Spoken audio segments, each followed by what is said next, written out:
A quinta e última etapa política do século XIX español é a etapa da Restauración Borbónica, que transcorre de 1875 a 1931. Podemos definir esta etapa como un período que se inicia tras o pronunciamento de Martínez Campos. Esta etapa, como se chama restauración, vai significar a volta ao trono dos Borbóns, na persoa de Alfonso XII, que foi o fillo de Isabel II. Recórdovos que a etapa anterior á restauración borbónica foi o que coñecemos como sexenio democrático, dentro do que tivemos a primeira experiencia republicana en España é unha monarquía de Amadeo de Saboia. Por iso, como agora os Borbóns recuperan o trono, falamos de restauración borbónica. A persoa clave que deseña este sistema foi Cánovas del Castillo. Se vos fixades nesta xenealoxía, este século empezamos falando de Fernando VII, despois falamos da súa filla Isabel II, e os seguintes reis na liña sucesoria dos Borbóns foron Alfonso XII e Alfonso XIII, que son os dous reis que protagonizan a etapa da restauración. E como vedes, Alfonso XIII foi xa o avó do noso actual rei emérito Juan Carlos I. Como características ou piares desta etapa, destacamos fundamentalmente tres. O primeiro sería a Constitución de 1876, que foi a Constitución que se promulga e que define esta etapa da restauración. É unha Constitución ambigua, iso significa que permitía gobernar ao mesmo tempo os dous partidos que existían, os conservadores e os liberais. Que fose ambigua significa que non establecía nada claramente, de xeito definitivo, deixaba todo moi aberto para que calquera partido, calquera destes dous partidos, puidera gobernar España. A outra característica sería o turnismo. Había, como digo, estes dous partidos, o Partido Conservador e o Partido Liberal. Eran os dous únicos partidos legais que existían que se turnaban de xeito pacífico no goberno. Cada un deles tiña un líder diferente. Obviamente, o Partido Conservador estaba presidido polo propio Cánovas del Castillo e o Partido Liberal estaba presidido por Sagasta. Para que este sistema funcionara, era clave a terceira característica, que é a corrupción electoral. Como funcionaba o sistema de restauración? Bueno, pois a base, como digo, era a corrupción. Era un sistema que funcionaba á inversa dunha democracia actual. Na cabeza dese sistema estaba o rei, ben Alfonso XII ou ben Alfonso XIII. E o rei era quen nomea directamente a dedo o novo presidente do goberno. E unha vez que ese novo presidente do goberno xa está nomeado, entón é cando se convocan eleccións. Polo tanto, se vos fixades, como dicía antes, é un proceso antagónico á democracia actual. Na actualidade, primeiro celebramos eleccións e froito dese resultado temos a elección dun novo presidente. Aquí, na restauración, era o proceso inverso.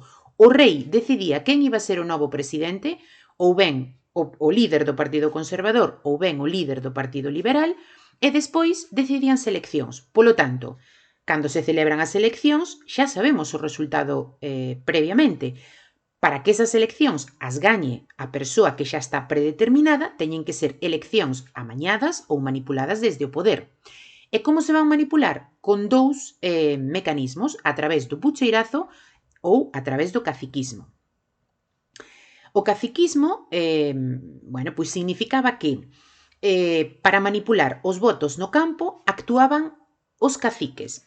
E como actuaban os caciques? Bueno, pois obrigando as persoas no campo a votar polo que xa estaba decidido que tiña que ser o novo presidente do goberno. Os caciques actuaban ou ben polas boas ou ben polas malas, é dicir, podían utilizar a violencia para obrigar a unha persoa a votar o candidato que tiña que gañar, ou ben podían facerlle concesións, por exemplo, algún emprego, algunha axuda económica, pero, como digo, obrigaban as persoas a votar o candidato que tiña que gañar as eleccións. Iso era o caciquismo. Como se actuaba nas cidades para manipular as eleccións? Bueno, pois nas cidades actuábase co pucheirazo, porque nas cidades eran máis votos e era máis difícil obrigar as persoas a votar a un determinado candidato.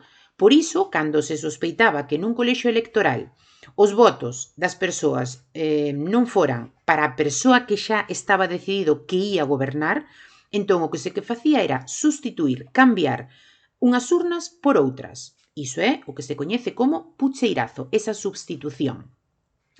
Como dicía antes, con este sistema, que foi moi duradeiro no tempo, dende 1875 a 1931, basouse neste sistema de corrupción electoral, soamente con dous partidos que se turnaban, conservador e liberal, e quedaron fora todos os demais partidos. Os partidos nacionalistas que empezaron a xurdir no 19, en Cataluña, no País Vasco, o Partido Socialista, que aparece tamén a finais do século XIX, e tamén os sindicatos anarquistas, que quedaban fora deste sistema de corrupción electoral. Como dicía ao comezar, transcorre entre o 75 e 1931 e os dous reis que presidiron a monarquía española neste período foron Alfonso XII e Alfonso XIII. Como vedes, polo tanto, neste esquema que vos pasei, ao explicar esta etapa da restauración borbónica, concluímos, polo tanto, a quinta das 5 etapas políticas nas que podemos dividir o século XIX español. A par que se desenvolveron estas etapas políticas, tamén se foron desenvolvendo unha serie de cambios económicos neste século XIX. Os cambios máis importantes foi que se intentou poñer en marcha un proceso de industrialización, o mesmo que se puxera en marcha no resto de Europa. A España do século XIX seguiu sendo predominantemente agrícola, é dicir, a maior parte da poboación seguía traballando no sector primario. Como se intentou modernizar a agricultura e como se intentou que España se industrializara? A través das desamortizacións. Que significaron as desamortizacións? As desamortizacións significaron que o Estado incautaba ou se apropiaba das terras que estaban amortizadas. Recórdovos que eran aquelas terras que estudamos no antigo réxime que non se podían comprar nin vender porque non existía propiedade privada como tal. Eran as terras en mans mortas da Igrexa ou ben as terras que herdaban os nobres a través do réxime de morgado. Bueno, pois no século XIX o Estado elimina esas terras, quédase con esa propiedade e despois o que fai é vendelas a particulares para que se convirtan en propiedade privada a través dunha poxa pública. Que se pretendía facer? Que as persoas que compraran estas terras pois modernizaran a agricultura, é dicir, para que a agricultura deixara de ser unha agricultura de subsistencia. Ningún país se industrializou sen cambiar previamente a agricultura, polo tanto, era o paso inicial para que España se conseguira industrializar. Pero os cambios das desamortizacións non xurdiron os efectos desexados. Por iso, podemos dicir que a agricultura española e a industrialización española non se modernizou e foi con máis atraso que no resto dos países europeos. Neste proceso de desamortización, no século XIX, puxéronse en marcha dúas. Unha foi a desamortización de Mendizábal, que afectou fundamentalmente as terras da Igrexa, estas que estaban en mans mortas, e a desamortización de Madoz, que afectou fundamentalmente as terras dos concellos.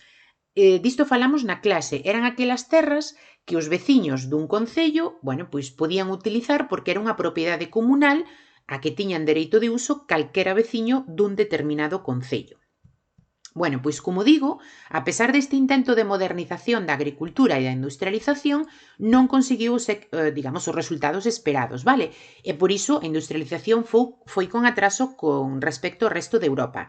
Mirade, este gráfico reflexa moi ben iso, porque se comparamos as taxas de poboación activa da sociedade española en 1870 co resto dos países europeos, como vedes, por exemplo, no Reino Unido, soamente en 1870 se dedicaba, pois ao redor dun 20% da poboación ao sector primario, traballaba no sector primario, e en cambio en España, pois pasaba do 60%. Iso significa, como digo, que a industrialización foi con atraso con respecto a outros países europeos. A pesar diso, sí que houbo certos avances e certos sectores que se modernizaron. Isto tamén o falamos. Os cambios máis significativos foron a industria téxtil do algodón na zona de Cataluña e a siderúrxica fundamentalmente na zona do País Vasco. Paralelamente se desenvolveu esta tímida industrialización, tamén se puxeron en marcha os cambios sociais. Xunto coa industrialización e con todas esas transformacións políticas, a sociedade estamental vai desaparecer e aparece unha nova sociedade de clases. que xa falamos que as clases se definen non por nacemento, senón pola riqueza.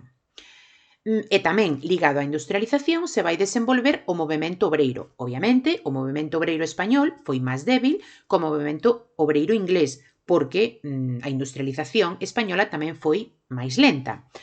Sobre todo, existiu un movemento obreiro na industria textil catalá, houbo protestas luditas, recórdovos que o ludismo consistía na destrucción das máquinas.